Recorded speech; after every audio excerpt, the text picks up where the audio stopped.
Hello, my name is Don and welcome to episode 8 of Motorsport Manager on my channel with my creator team, the Don Racing team. We've had a decent season so far. We're in 8th in the championship, if I remember correctly, with 3 races to go. We're taking on the Tondela race this time, second Tondela Grand Prix of the season. Equal in points with Archer, unfortunately, but we are well ahead of Predator. We have an interview. You seem to, in this case I felt it was justified. Thank you very much, whatever, see you later. Champ wins. Let's have a look at the standings. Eastwood's the one that I'm looking at because they've got Jean Sadur and Arbeloa. Arbeloa has been absolutely phenomenal towards the end of the season, or at least the last few races. He has 2 wins to his name and he retired while comfortably winning a race. I can see them closing that 50-point gap on Predator should things go their way. Can't improve any parts yet. Let's have a look now. Improve parts. Right, there we go. So reliability, we're going to work on reliability just for a few more hours. And then after the reliability is done on this, we are on performance for the rest of the season. Going to focus beginning on, in fact, I'm actually just going to take them off now. Let's focus on those risky parts for next season because that's our biggest upgrades. Particularly the gearbox. We had such poor options for the gearbox this season that we had to really have a risky part for next year, and that just so that it was remotely decent. In fact, how long is that going to actually take? Because I want to kind of get 48 days after the race. Ouch. That is not good. I was kind of hoping it'd be a bit quicker than that, so there's probably not going to be much in the way of upgrades for this season, despite the fact we've got all this potential that we can unlock in the car for this season's parts. Factory feedback, what's that? Yes, I agree, but we don't have the money, I'm afraid. So we're going to head to this Tondela Grand Prix. Clear race, that's good. We're going to go for 9 for above, which is good.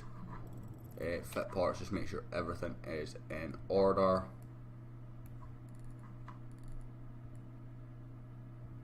Yep, pretty much. In fact, this gearbox is actually very low in reliability.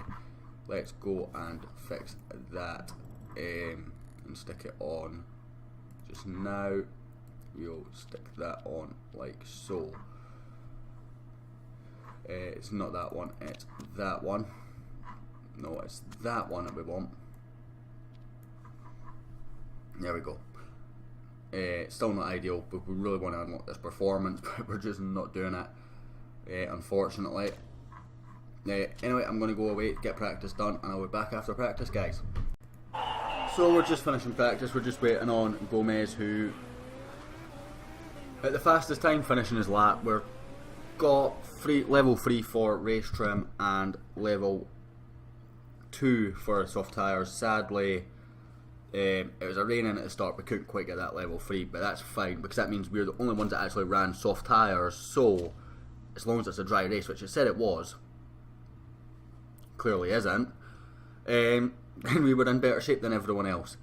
A bit frustrating the fact that it said it was, and it's not now. We're actually going to start straight on full wet. In fact, yeah, I'm going to go with the soft tyre because we've got such a bonus on a soft tyre that everyone else doesn't have, that it's the right thing to do. We're going to go the other way with that, bring that back up to there, that's fine. We're going to go straight on the full wet. This shouldn't last too long, hopefully, because it said it was a clear race. So frustrating. I'm actually going to go for 8 laps for that, and 8 laps for this. Continue push and push rather than pushing overtake, because I want to save the engine just a little bit. Everyone else is going for full wets as well, unfortunately. I was kind of hoping a lot of them would go on inters, but they've not. Decent start from both our drivers, in particular Andre Gomez. He's going to be up into first already. Let's focus on him. We're already focused on him. That kind of works. Now let's just drive off into the sunset, Andre. Drive off into the sunset while those two Predators can hold, and Kinney can hold everyone up, and you can get top 9 finish, please. That'd be ideal. Going purple for the first and second sector. Imagine that will change very quickly. We've got 8 laps worth of fuel in here. I'm hoping it dries up and then we can abuse that 10% soft tyre bonus. But right now nobody has that bonus because nobody practiced on full wets. No, don't you worry about that. It's going to get wet enough for inters for full wets very soon. Although actually looking at it, I think this is like the crossover period. I think if you look at it, yeah, I mean it's probably in the favour of the wet side of the crossover period, but inters might have actually been the right tyre to take nonetheless. Yeah, this is definitely in a wet period though, so might have been wrong to have suggested that. I'm going to go down to medium on the fuel conservation with both. Sadly the Predators haven't protected us as much as I would have liked. A lot of them are pitting already. I wonder what, there must have been an accident or something, because there's no way they haven't pitted. They've pitted for no reason. Yeah, it's been an accident of some sort. Gomez keeps going purple in that third sector, although Gerard behind is keeping him honest, and Antonov as well further behind is making sure that that's not going to be the case long term. This should, we've hopefully got this right. I'm actually going to go into low fuel burn, just try and save this fuel, eke it out all the way to the end of this stint so that we can go straight to dries. Although I'm tempted to actually push and go into the inters very soon, so yeah, that's exactly what we're going to do. Because I think there's a good inter stint here where we can gain time by actually switching over, rather than trying to wait it out. Because it looks like a good few laps of inters running, and you've seen certainly in Munich when we took the gamble with Gomez that he was eating out so much time, it's probably worthwhile, and he won't have as many drivers to overtake this time either. So at the end of this lap, I'm going to switch for inters. We're going to whip some fuel in for say till lap 12, so and we'll want to be pushing, so go with that. Kenny, are you across the pit lane? Yeah, yep, so you're going to do the exact same. Again, this looks a bit gambly, but I have trust in my team, basically, that this is the right decision. Chu's already switched on to the inters in 20th place. In fact, he's actually ahead of Kenny. But we're still in wet weather zone, but it should hopefully switch over to interweather before, and hopefully the logic of this is that they stay on inters for long enough. The stack's going to work as well. We're going to be a bit slower right now, but hopefully before we pit we're on the right tyre is the logic in this. Because it should start drying up very quickly now. 7 seconds, so as long as we do the same sort of distance and time that we did in Munich, in fact you already see the gap closing on the left of your screen at quite a rate. So we are now one of the fastest cars out there. We are on the right tyre, everyone else is not. Maybe could have gone for another lap before doing this and it would have worked almost perfectly, but I wanted to get the most out of this inter stint before going on to the dries. It's an extra pit stop than what I'm expecting these wet runners to make, although a couple of people are pitting, so that's a positive. So hopefully what we're going to end up having is a pit stop in hand against the likes of Gerard. Kinney's actually got a bit unlucky. He's came out behind Arbeloa, who's on inters as well, which is frustrating, but Gomez has now gained that pit stop that we needed to gain back on the cars behind. In fact, the nearest car that's behind, it's right on the same strategy even, is Arbeloa. and lap 12 probably about the right time as well for that change. And because he's got clear air, I'm actually going to put him on overtake mode for a wee bit. He's got plenty extra fuel, put a bit too much in. So it's down to whether, in fact they've gone straight to dries, so that's interesting. I think we've got at least another 2 laps of interweather here, and they've gone straight to dries, so I'm predicting a good result already here because we're on the right tyre and they are not. Although switchover will be soon. So it's just a matter of, can we get as much time out of it as we can before that switchover basically. We've got about 40-second gap to Gerard. I predict another lap of this, and then we also have the soft tyre bonus that they don't have because of practice. So Gomez in for softs. We can get 10 laps, we've got 13 remaining, so let's go for 7. Ware's fine. Done. Kenny, what's your deal? You're the same, so 7 laps. In fact, I think it's a 7 and an 8, so let's do the 8 with Kenny first. No, it's a 7 and a 6, isn't it? Yeah, 13, so it's a 7 and a 6, so let's do it that way. So it's a bit reversed. Gomez gone purple on 2 in the last lap. In fact, he's actually still going purple right now in this one, so he's actually on fire right now. But it is definitely coming into dry tyre weather, so if we've timed this right, no mistakes on the pit stops, we should be in good shape.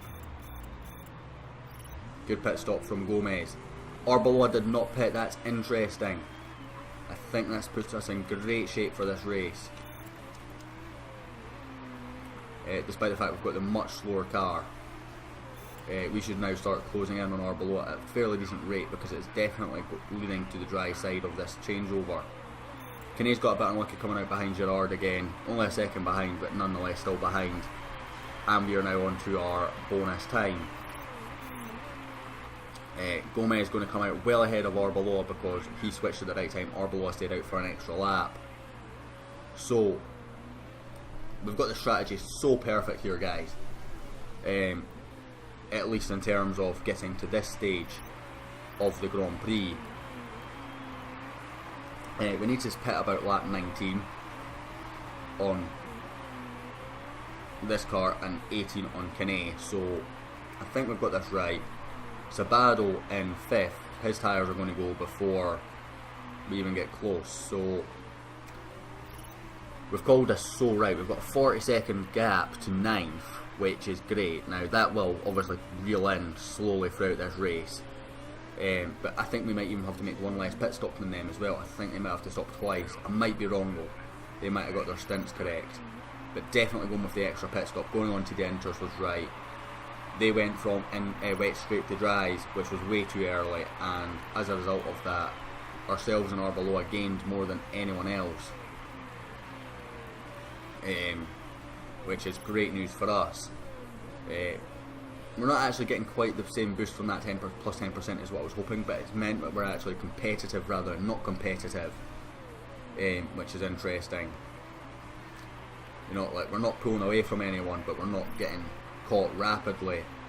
Although Arbeloa certainly is catching, which isn't a surprise, and Jazz catching. But Kinney's being reasonably competitive in 4th as well.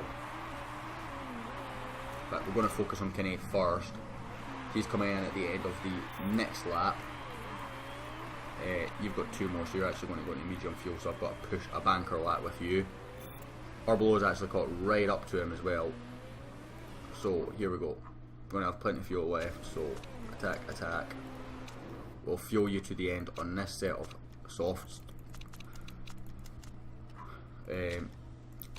On you go, son. Gomez defending from Arbeloa. I assume he's got caught in traffic there.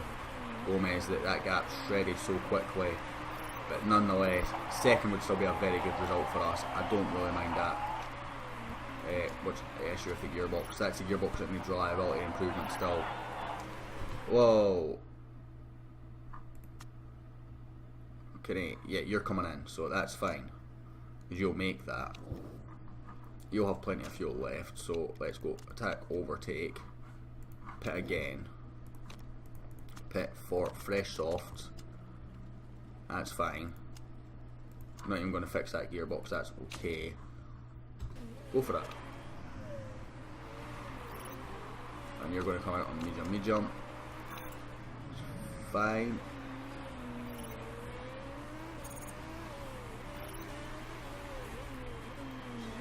If Gomez is pinning it, Arbeloa is not. Arbeloa is staying out. You can see the difference in our tyre performance though. Arbeloa stopped after us and we were better, so he's maybe been pushing his tyres a bit more as well though, to be fair. No mistakes please, thank you. And he returns out in first. Arbeloa right behind him though, but on the harder compound tyre, which is strange, so in theory we should be quicker. Is he going to push? Yes he is, so we're going to match that just a little bit by going on to pushing rather than the attack mode and try and match him like for like. It's unlikely we're going to keep him behind, but Andre's doing a good job. But he's away now. We're just going to focus on getting to the end of this race, to be honest. Yeah, and we've got 25 second gap or something to Kane, who's in third, who's just ahead of Jia by a second, so there's no real risk. Like, second's a great result for us. But the strategy calls we got so right here. That's really the difference, is we got the strategy calls right and other teams did not.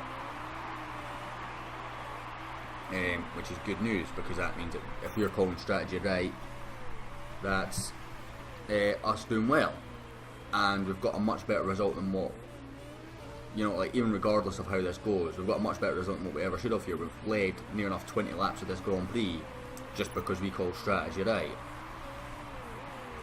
And we went on to the inters, despite the fact it was a gamble for us to do so. We went on the inters, we were so much quicker, we gained the pit stop, we didn't go straight to the dries, everyone else did.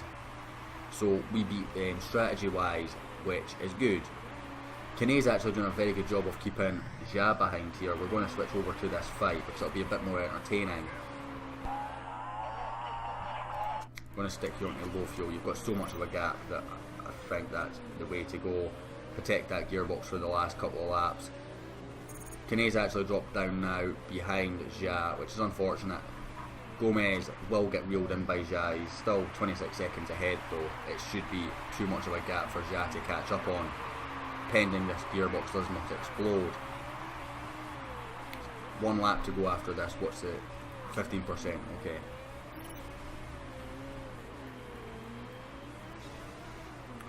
I mean, Jia is reeling in, but nowhere near quick enough to get that kind of gap down. Any update on the gearbox? 15 still. Come on. Come on, Andre. Kane, roughly 2 to 3 seconds ahead of El Sadat. And actually matching really for lap time. Should have enough to cover off. Still 15% for that gearbox. So Gomez comes in for second. Fantastic news. Kane in for fourth. What a result, guys. A podium and a fourth. Strategy called right, pays off. And our little team, with no hope of getting a result this season, has got good points. Which will do us absolute wonders in the constructors as well. Arbeloa third, Gomez second, Jia third, Kane fourth. Brilliant news. There was no way I was ever going to take the second bonus because it's such an unrealistic target. And the only reason why we even got it there was because the strategy just paid off perfectly. If you look, Arbeloa actually just sort of followed our strategy because he's seen the pace. I assume the AI registered the pace that we had, and it paid off for us in terms of dividends. So, brilliant news. Means that we're profitable for this race as well. It's our first podium. Puts us up to 5th in the constructors. We're still only 9 points ahead of Dragon Team Racing in 9th, so that's a long way, but we're so far ahead of Predator. Last is unrealistic to finish now. we're so far behind the top 4 that that's unrealistic. So we're now leading the battle of the teams that we're fighting. I'm absolutely amazed with that result. I'm delighted. I'm sure my voice is showing that. But delight is probably an understatement. What a result, guys. What a result. Of course, we're going to get no changes because both our drivers are at maximum potential. Team markability just went up a chunk by the looks of it. I think. It says 1 point whatever percent, but I'm not convinced that we're even remotely close to 51% yet. It's saying 51% overall. Okay, but we're up to 3-star sponsors, which is good because we've got sponsors expiring at the end of the season, and that's what I said my goal was for next season, was 3-star sponsors. That will be the end of this episode, guys. Thank you very much for watching. I hope you enjoyed. If you did, a like and subscribe is always appreciated, and I'll catch you all next time.